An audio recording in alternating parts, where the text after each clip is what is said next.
Coucou les amis. Mais il y a l'impression que je suis renversé. Et ramène-moi là, ramène-moi. Ouais, mais je suis bien. Mais j'ai l'impression que ma voix n'est pas encore ça. Est-ce que vous m'entendez? Allez les amis, c'est comment? Bienvenue sur la chaîne de votre frère Yves aux USA. Aujourd'hui, on va parler des pièges de l'ère numérique. L'ère numérique, c'est un avantage, mais il y a des pièges. Il y a des pièges. Et on va prendre le cas de la vie aux États-Unis. Il y a beaucoup de choses que vous devez éviter. Il y a des choses auxquelles vous devez faire attention parce que c'est très dangereux. Je vais vous parler ici des choses très dangereuses que vous devez éviter. Le numérique, c'est quoi? Vous savez aujourd'hui que tout se fait sur Internet, tout se fait par email.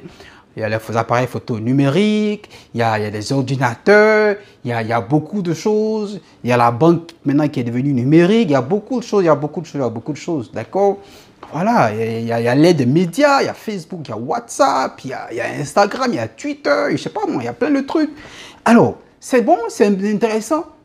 Mais aussi, en fait, il y a beaucoup de problèmes et surtout, il y a beaucoup de pièges auxquels il ne faut pas vraiment s'exposer. Alors, on va parler d'abord de, voilà, des scams email.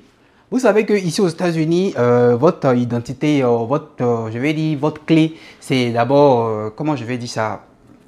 Votre numéro de sécurité sociale. Alors aux États-Unis ici, votre identité c'est votre numéro de sécurité sociale. Et votre numéro de sécurité sociale, mais tout le monde cherche à le connaître. Or c'est un truc très secret, c'est un truc personnel. Donc tout le monde cherche forcément à le connaître.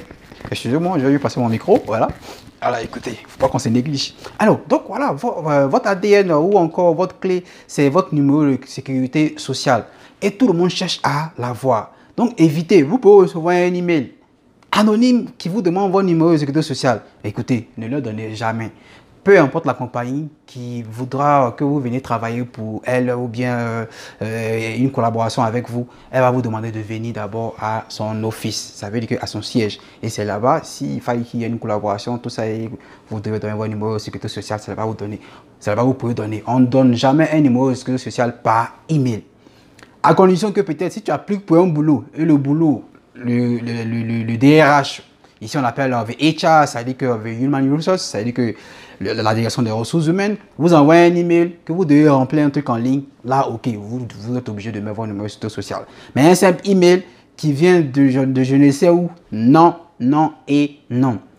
Il y a aussi, souvent il y a des personnes, parce que ça arrive, hein, il y a des personnes qui se font des amis comme ça sur Facebook, ici aux États-Unis, qui ne les connaissent pas bien. Et ces personnes-là peuvent vous demander souvent votre numéro ou bien des informations sensibles sur vous, tout ça, machin. Vous savez qu'à partir simplement de votre numéro de téléphone, on peut avoir beaucoup d'informations sur vous. Parce qu'il y a des applications aussi à partir de votre numéro de téléphone. Cette application-là peut donner tout votre nom, votre lieu d'habitation, votre casier judiciaire et plein d'autres choses. Cette personne-là, si elle est vraiment outillée du point de vue informatique, cette personne-là peut utiliser votre compte bancaire. Vous le savez? Ah d'accord, ok. Cette personne-là peut détenir votre billet d'avion. Il y a beaucoup de choses. Il faut faire très attention. En dehors de ça aussi, il y a les informations bancaires. Évitez de donner votre code voilà, de votre debit card, on va dire ici votre carte magnétique, à n'importe qui et n'importe comment. On peut aussi l'utiliser. Surtout si Internet, ça va très vite.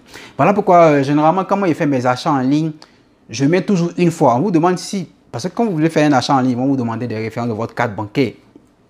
Quand vous êtes en train de mettre, vous mettez, on vous demande si vous voulez sauvegarder en fait les informations que vous avez mises là pour une autre fois encore si vous voulez acheter. Vous dites non, une seule fois. Donc après l'achat, ces informations vont disparaître. Parce que si c'est sauvegardé et que le site là un jour est piraté, le pirate aura accès à tes informations et en tout cas, bonjour les dégâts. Donc il faut faire très attention à cela. Ensuite, il y a quoi encore? Voilà, il y a les pirates, email, Facebook, tout ça, machin, tout et tout. À chaque fois, cherchez toujours à modifier ou bien à changer votre password.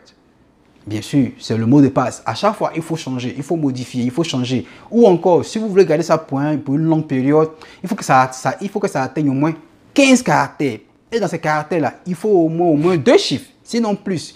Il faut au moins d'autres signes, comme arrobas, comme jazz, comme étoile, tout ça. C'est le truc, quand quelqu'un a une application qui peut décoder en fait un password, ça met du temps. Ça veut dire que par exemple, si quelqu'un veut décoder, par exemple, moi, mon password qui est plus de comment on appelle ça, qui a plus de 15 symboles, ça lui prendra au minimum 6 ans. Au minimum, j'ai dit au minimum, sinon plus.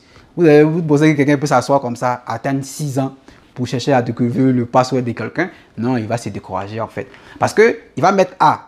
Ça va passer pour voir si le A là fait partie du password. Il va mettre B, tout ça, machin. Il y a plusieurs combinaisons. Donc ça prend plusieurs années. Donc quand vous ajoutez des chiffres et d'autres signes, tout ça, d'autres symboles, ça rend encore le processus plus long. Donc il faut faire très attention aussi à ce niveau. Alors je parle de tout ça parce qu'aux États-Unis, les gens volent les gens facilement. C'est comme foutu en fait, comme on le dit en Côte d'Ivoire, c'est comme foutu.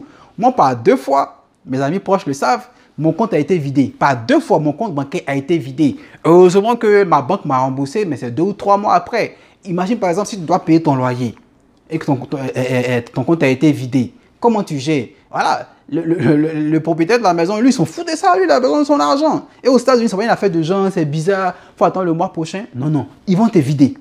Non seulement ils vont te vider, ils vont mettre un mauvais record sur ton credit score.